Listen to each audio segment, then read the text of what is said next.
back in the mid 2000s. Honestly, I cannot remember the exact year, but it was around that time. I took a bus at like 7 in the morning, a 1-hour bus to a friend's house. There was barely anyone on the bus.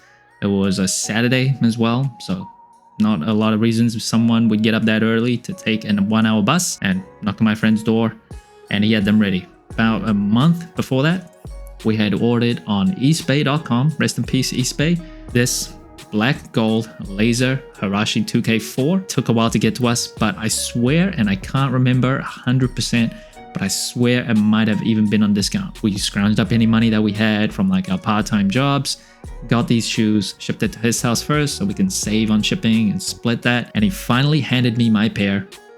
And I swear I remember just sitting there, like looking at the shoe. And I'll just never forget that day. Just went straight to the gym, played in them, played most of my high school games in this shoe. This is completely busted up, but I will keep these forever till they crumble on me. And the same friend who I unboxed this shoe with, he had another pair of 2K4s that Kobe Bryant himself wore in the 2004 All-Star game. That shoe is coming back. Nike Hirashi 2K4 All-Star.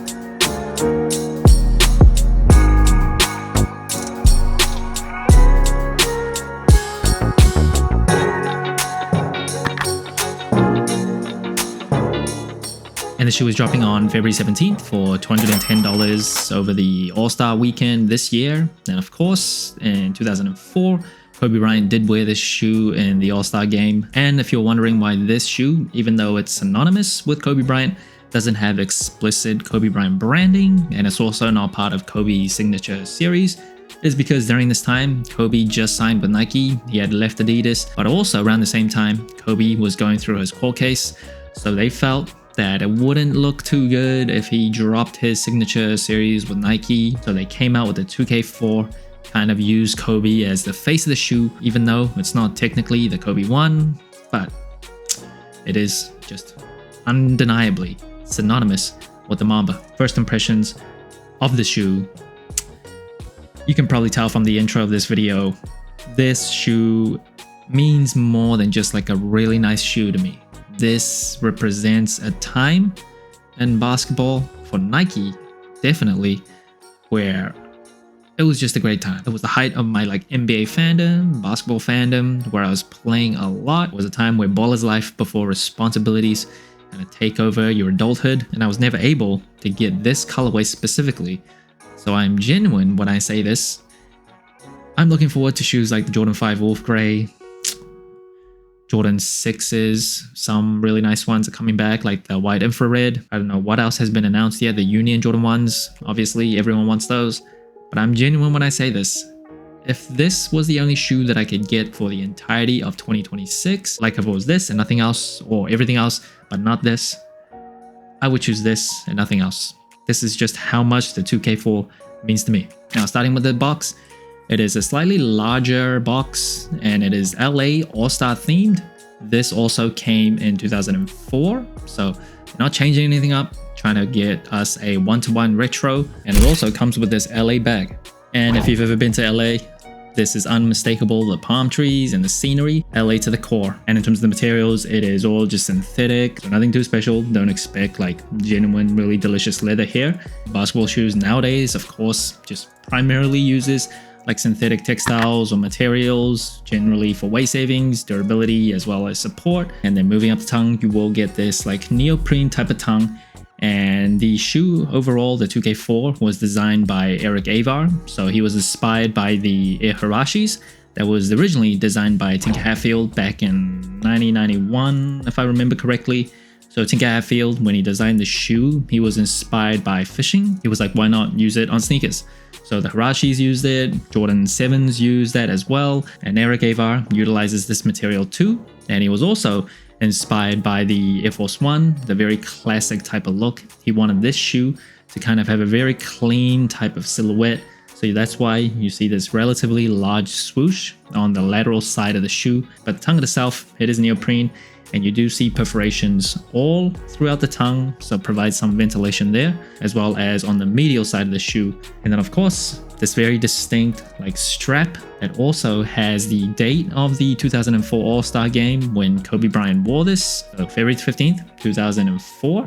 That also came in the original version of this shoe, and on the outside of that ankle area, you will see LA branding. And bang in the middle of that strap, like cut out, you will see Huarache 2K4, and you'll see right at the bottom Nike branding. Now I will say, when you like tighten up the strap, it can kind of dig into your ankles, so it feels a little uncomfortable at first. Once you get used to it, you kind of forget that it is digging into your ankles. But yeah, there is like an adjustment period support wise. Like practically it might give you some like peace of mind that it's higher up, especially if you grew up in like my era where most basketball shoes were high cuts until Kobe Bryant basically popularized the low cut shoe. Gilbert Arenas, Steve Nash, they all wore low cuts, but Kobe Bryant did make it like very popular. So back in the day, we used to have a belief that if it wasn't high cut, you were more exposed to getting like ankle injuries. So most shoes will come at least in a mid cut. Practically, I don't think it provides that much more support and like stability, like scientifically, but for peace of mind, it is good to have. And also, it's just such a very distinct part of the 2K4. And then wrapping around to the booty of the shoe, you will see this Huarache logo, as well as this little red tab on the back. And the shoe doesn't come with any extra laces, just these white laces out of the box. I think blue or red would both look pretty good on this shoe, but it is actually a pretty expensive shoe, $210. So would have preferred if they gave us at least one extra set just to give us some options, but Nike does Nike things. And in terms of the cushioning of the 2K4, comes with a Phylon midsole with a Zoom Air unit on the heel as well as the forefoot. So the Phylon here, just out of the box, it does feel slightly like softer, just a little bit, than the original 2K4s. So this pair, this came out around 2007, 2008, can't quite remember, but just like pushing it, pressing it, this is all busted up, but this feels just slightly denser and less soft than this release. So the original version came with like a large heel Zoom Air unit as well as a smaller Zoom Air unit on the forefoot. That's likely what they provided us here again. Maybe like the shape or the size of the zoom may vary a little bit, but if I had to bet, 2 Zoom Air units, one on the heel, one on the forefoot, the Phylon cushioning. And overall cushioning wise, I will say compared to like modern Cushlon 3.0 or like ZoomX foam or something, it just doesn't feel as plush. It does feel a little outdated, can feel kind of stiff, but some people do like that. I wouldn't say the Zoom Air is like super responsive on feet, but honestly, if I had to play in these all day, I could. I just probably wouldn't do it for extended periods of time. At my age, with my knees, I probably do prefer something a bit softer, not too soft. I still want that maximum kind of push off. And so the shoe, very similar to the Kobe 181 points that just came back. See these perforations here, the blue areas on the forefoot and the heel. And in terms of the outsole, come on, you can just tell from this pattern that it'll probably work in most gyms. Unless you're playing in a super dirty gym, like as dirty as Diddy on his worst days, this will probably perform really well. Just tried and true herringbone traction. The rubber isn't like super soft, but it's also not super thick. I think it'll work outdoors. You will just get some dust and rocks stuck in between the herringbone. I would not play with these outdoors. It is too precious for me, but the traction does do great. Personally, if I don't have a shoe that provides really good traction, I just won't play. That's something that I really prioritize. And you might have noticed these 5 dots on the outside of the outsole here. That is a reference to the Alpha Project. Nike had a team that was dedicated to coming up with the most innovative type of performance sneakers. 2K4 is one of those shoes that came out of the Alpha Project. Now, in terms of the overall support and rigidity, you will see this bit of carbon fiber plate on the midfoot area, and there's also a shank plate that extends up onto the forefoot of the shoe, so it kind of splits off in the middle. If you have like full-length carbon fiber, it can feel kind of stiff because it's a very strong and like durable type of material, so it doesn't give you like maximum range of motion. But if they split it right down here, does give you slightly more free and flexible range of motion, but it will still provide stability and rigidity, preventing your shoes from like bending too easily. And if you look, especially from a bird's eye view, the outrigger isn't like super aggressive, but it is there, and the base of the shoe is decently wide. That does also provide some stability. I will say I'm a lightweight player, side-to-side lateral movements in terms of support and lockdown.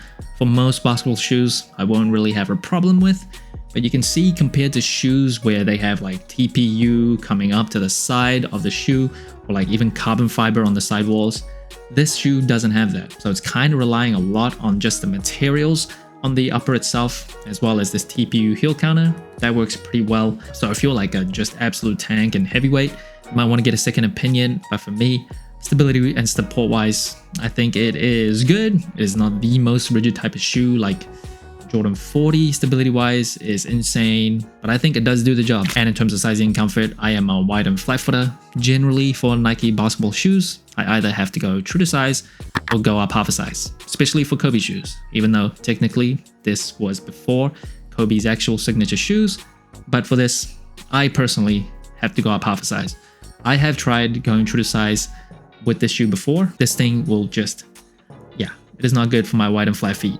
I have to go up half a size, even though tiny bit of dead space by doing that. But I played in these, you can tell it's kind of busted up. The half size up doesn't affect me at all. Feels good width wise. There's no like heel slippage. If you lock down the strap, especially in terms of the weight, it's just under 15 ounces. It's actually the exact same weight as this shoe that came out nearly 20 years ago. So that's pretty precise there. So you'll notice it's not the lightest shoe that you can get on the market nowadays, but under a pound, honestly. Come on. If you think this is too heavy or just too much of a brick, I don't know. I don't know what to say. I grew up in an era where 14.9 ounces was pretty lightweight. It does well for me. In terms of core feel, pretty low profile, cushioning isn't too thick. That makes sense. Kobe Bryant wanted it this way as well. Now, usually I don't do a sole score for performance basketball sneakers. The metrics just don't really make sense. Final verdict of this shoe, I love it. The performance, like tech-wise, maybe a little outdated. Pylon cushioning, Zoom-Air cushioning, nothing too advanced.